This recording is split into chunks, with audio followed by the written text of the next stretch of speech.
Breaking news out of Utah. Explosive new evidence suggests the assassination of conservative commentator Charlie Kirk was an inside job orchestrated by federal agents, with a massive cover-up unfolding right before our eyes. From a vanishing cop who might have cleared the shooter's path to a roster of suspiciously new officials in every key role. So I'm Joseph Morris, and don't forget to like and subscribe. It began on that tragic day of 9/10 at Utah Valley University, where 31-year-old Charlie was delivering a speech. New footage has surfaced showing a police officer stationed directly above Charlie's tent at 12:22 p.m., just 1 minute before the fatal shot. From that elevated position, he had an unobstructed view of the Sorensen, Losee, and Woodbury rooftops, the very areas authorities later claimed held the shooter. But here's the twist that screams foul play. Exactly 1 minute later, when the shot was fired at 12:23 p.m., that officer had completely disappeared without explanation. No records of the departure exist,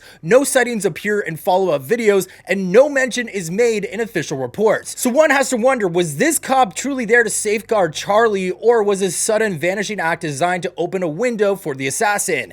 If federal agents were pulling strings, this could be the moment they ensured the path was clear.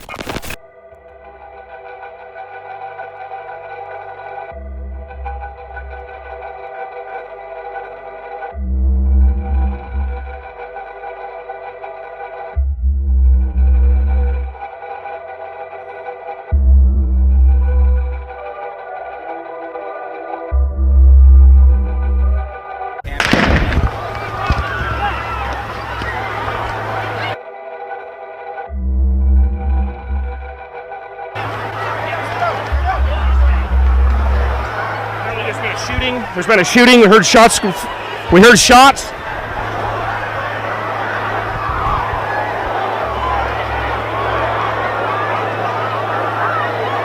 I don't know if you caught that, but the footage also shows the officer appearing to make subtle hand signals right before the shooting. Sources close to the investigation, speaking anonymously to independent journalists, claim these signals matched tactical gestures used in covert operations, suggesting he may have been coordinating with someone off screen, perhaps to confirm the shooter's position or to signal the all clear for the attack. Shifting to the immediate aftermath, conservative commentator Candace Owens has uncovered a pattern that further fuels suspicions of a federal setup. She highlights how virtually every individual tied to the case was brand new in their position, almost as if the deck was stacked to control the narrative from the start. So for example, the FBI's Utah office had just installed a new director and entirely fresh team members following what Candace describes as a major cleaning house. It looks like a calculated move to place loyal insiders who could steer the investigation away from uncomfortable truths. Now get this. Then there's the hospital where Charlie was transported. It boasted a new CEO and a brand new lead surgeon, despite ranking abysmally low for handling traumatic neck wounds like the one that killed him. On top of that, it wasn't even the nearest facility to UVU, begging the question, why detour to this underqualified spot unless it was chosen for its controllable environment? I think it would be interesting to learn whether or not that new CEO and surgeon worked on Charlie. Candace goes on to note that there was a new judge appointed in May 2025 by Governor Spencer Cox, overseeing any related legal matters to this case. And as for the coroner responsible for the autopsy, well, Candace calls her brand spanking new. So it sounds like 9/10 was everybody's first day on the job. I mean, guys, when you have federal level shakeups aligning with rookies in every pivotal spot, from investigation to medical care to judicial oversight, it starts to look less like bad timing and more like an orchestrated federal cover-up to ensure the inside job stayed hidden. Now let's move to the timeline and evidence, which thousands online say don't add up, including myself, fueling doubts about the official story. The narrative claims that 22-year-old Tyler Robinson fired a vintage, untraceable 30-06 rifle from 200 yards away, hitting Charlie's neck with no exit wound, despite the round's high-velocity power typically causing massive tissue damage. He shot at the pork shoulder with a 30-06.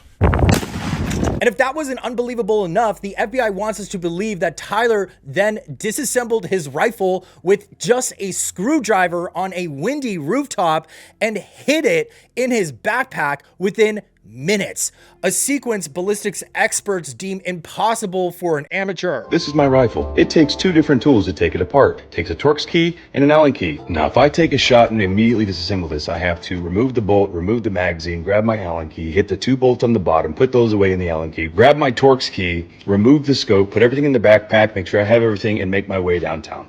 Okay, which is going to take a lot longer for him than it is for me, especially because his fine-tuned motor function, something as simple as grabbing an Allen key to a little bolt, is going to be extremely impaired due to a dump of adrenaline throughout his bloodstream. An extreme elevated heart rate is going to make these fine-tuned skills extremely difficult. I mean, just for him to think and analyze of what needs to be done to disassemble this rifle and get away would be difficult. We're not even going to touch the topic of him assembling the rifle on top of the roof, which if you reassemble a rifle and you take a cold dead shot, it's not going to be 100% accurate. Okay, or the fact that he disassembled this after taking a shot, which the rifle's going to be hot and they found no gloves. There's just so many inconsistencies. It just makes zero sense. I mean, I'm still working on this and I have taken this rifle apart 1,000 times.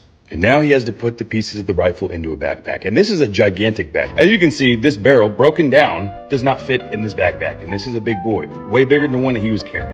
Okay, I put the rifle stock in here, and guess what? It doesn't fit. It sticks out. Now let's just say, for sake of argument, that he put these in his pant leg and he was walking. These are still so long broken down that he would not be able to walk straight. He wouldn't be able to bend his legs. And of course, those engravings like hate fascist Kash, alongside text confessing hatred for Charlie's evil, feel like a scripted manifesto, especially since Tyler's Discord showed no violent tendencies. Adding to the suspicion, Candace Owens amplified claims from Tyler's own family who insist the blurry surveillance figure isn't him, citing his build and gait, and say he never even visited UVU. She also received tips and played footage on her show that suggested a female accomplice was involved. And people forget that the Jewish-run Anti-Defamation League is intertwined with the FBI. They even have an office in the same building. In my opinion, these revelations expose a disturbing level of coordination that cannot be dismissed as happenstance.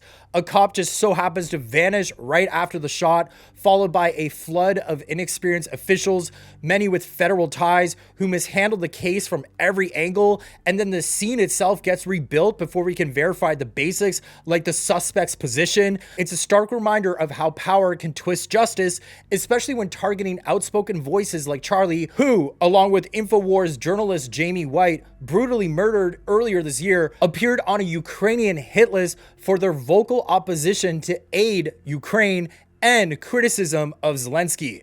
Until we demand full transparency, including that missing officer's testimony, unredacted FBI records, and answers about this mystery woman, the cover-up wins. We owe it to the truth to keep questioning. If you enjoyed this video, please hit like and subscribe and leave a comment because I try to read every single one. Bye, guys.